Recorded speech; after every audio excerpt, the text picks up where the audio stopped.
भेटायला आला पहा लाडू लाडू लाडोबा, भेटायला आला पहा लाडू लाडू लाडोबा, शब्दांचे बोट ठरून आला जणू चांदोबा. मोगरा फुलला. सईला शाळेत एक प्रोजेक्ट दिला होता, आठवडी बाजार.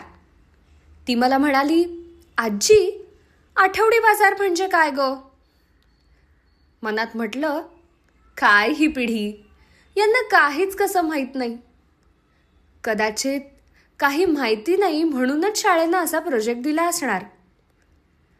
चला, हेही नसे थोडके. अगं, आपल्याला आता दररोज बाजारात भाजी मिळते, पण पूर्वी फक्त आठवड्याला म्हणजे दर 8 दिवसाला प्रत्येक गावात बाजार भरत असे. त्या बाजारात अगदी सुईपासून ते धान्यापर्यंत सगळं काही मिळायचं. हां, आता मॉल आलेत, पण अजून देखील बाजार भरतोच. बाजारात फार गंमत असते बरं का. हो ना, मग मला तो बाजार दाखव आजी. बाजारात जे काही दिसेल ते मला लिहून काढायचंय. बुधवारच्या बाजारात जायचं ठरलं. सईने त्या दिवशी अर्धा दिवस सुट्टी घेतली होती. आम्ही दोघी 4 वाजण्याच्या सुमारास बाजारात गेलो. आधी नुसताच फेरफटका मारायचा, काय काय आहे ते सईला दाखवायचं आणि मग भाजीपाला घ्यायचा असं ठरलं. बाजार भरला असला तरी फार गर्दी नव्हती. भाज्या, फळं, खेळण्याचे, कपड्याचे दुकान, धान्याचे दुकान, भेळभत्ता, खरमुरे, पोंगे असे सगळे प्रकार तिथे होते.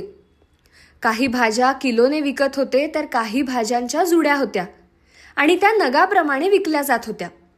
काही फळं डझनाप्रमाणे होती. मिरची घेतली की कोथिंबिरीच्या 4 काड्या, थोडा कढीपाला फुकट मिळत होता. सईला हे सगळं फारच मजेदार वाटलं.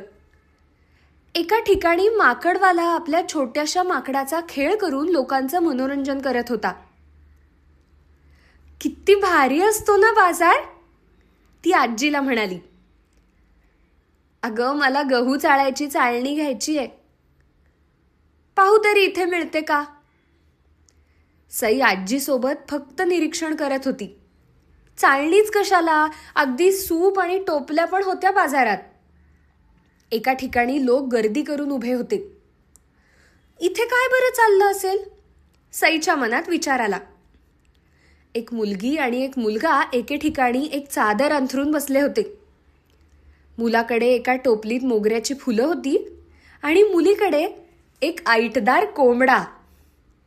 कोंबडा ऐटदार होताच, पण तो नटून थटून आलेला होता. पायात घुंगराचे चाळ, गळ्यात मोत्याची माळ. त्याच्या लाल काळ्या रंगावर तो साज अगदी भारी शोभून दिसत होता.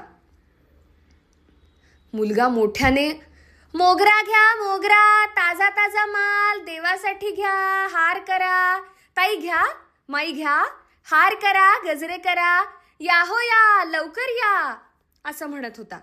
तर मुलगी म्हणत होती, लाखात देखणा हा कोंबडा माझा, घ्या घ्या कोंबडा घ्या. मला सुद्धा फार गंमत वाटली. आम्ही दोघी सुद्धा त्या गर्दीत मिसळलो, पाहू लागलो त्या कोंबड्याची मजा.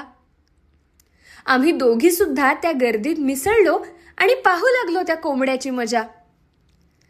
एक माणूस म्हणाला, मी घेतो हा कोंबडा. कसा दिला? काका, फी पुरते पैसे हवे. 10वीची फी 700 रुपये. काय द्यायचे तर द्या. कोंबडा आणि फुलं विकून मला माझी फी भरायची आहे. पण काका, तुम्ही हा कोंबडा कापणार तर नाही ना? तो माणूस हसला आणि म्हणाला, हे बघ बेटा, तू एकदा विकला की तो कोंबडा माझा होणार. मग त्याला मी विको की कापू, तुझा काय संबंध? नको काका, मी तुम्हाला नाही हा कोंबडा विकणार. राहू द्या, माफ करा. त्या मुलीचा आणि गिऱ्हाईकाचा संवाद मी ऐकत होते. कोंबडा घ्यायला कितीतरी लोक तयार झाले, पण तिने ठरवलं होतं, कोंबडा कापून खाणाऱ्या गिऱ्हाईकाला तो विकायचा नाही. सई म्हणाली, आजी, या ताईकडे फी भरायला का पैसे नसतील? अगं, आपल्याला काय माहिती ते. मग विचार ना तिला. शहरापासून जवळ असलेल्या एका खेड्यात तिचं घर होतं. तिचे बाबा शेती करायचे, पण यंदा दुष्काळ पडला आणि शेतीचं नुकसान झालं. त्यामुळं फी भरायला पैसे नव्हते त्यांच्याकडे. त्यामुळं फार कठीण परिस्थिती आली होती त्या कुटुंबावर. मात्र मुलं समजूतदार होती, व्यवहारी होती आणि तितकीच प्रेमळही. नाव काय रे तुमचं? माझं नाव ज्ञानेश्वर आणि ही माझी मोठी बहीण मुक्ता. आणि या कोंबड्याचं नाव सोपान.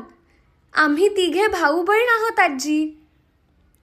सोपानशी नातं सांगताना त्यांच्या डोळ्यात पाणी आलं. ती ताई म्हणाली, हा कोंबडा आमचा जिवलग मित्र आहे. फार जीव आहे त्याच्यावर. अगं, मग नको विकू त्याला. अहो आजी, पण मग असेच कोण देणार पैसे? मला वाटलं कोंबडा विकू आणि पैसे आले की ज्याचे त्याला पैसे देऊन पुन्हा त्याला घरी आणू. पण आजी, या कोंबड्याला कोणी जिवंत ठेवायला तयार नाही हो. काय करावं? असं म्हणून ती मुलगी हमसून हमसून रडू लागली. मी तिला म्हणाले, अगं, मी घेते हा कोंबडा. हे ऐकून सईला एकदम धक्काच बसला. घरात अंडी नको म्हणणारी आमची आजी कोंबडा कसं काय घरात ठेवणार? तिच्या मनात विचार आला. पण ती मुलगी मात्र एकदम खुश झाली. पैसे आले की कोंबडा घ्यायला येते म्हणाली. आजीचं नाव आणि मोबाईल नंबर मी तिला टिपून दिलं. किती आनंद झाला होता त्या ताईला. आजी म्हणाली, चला सईबाई, झाला आपला बाजार. अगं पण आजी, भाजी घ्यायची राहिली ना. अगं, पण पैसे उरले का आपल्याकडे? कोंबडा नाही का घेतला आपण? मुक्ता, येते ग. फी भरून टाक तुझी. आणि हो, चांगल्या गुणांनी पास हो बरं. निघतो आम्ही. आजी, कोंबडा कसा नेता? पिशवीत घालून? कोंबडा नाही काही, सोपान. छे, आणि आम्ही नाही नेणार. तू त्याला परत घेऊन जा. आणि बरं का ज्ञानेश्वर, तुझी ही मोगऱ्याची फुलं तेवढी मला सगळी देऊन टाक. हे ऐकून ती भावंड हसता हसता रडू लागली. आजी म्हणाली, ही मुलं हसतायत की नाही? आज खऱ्या अर्थानं मोगरा फुलला.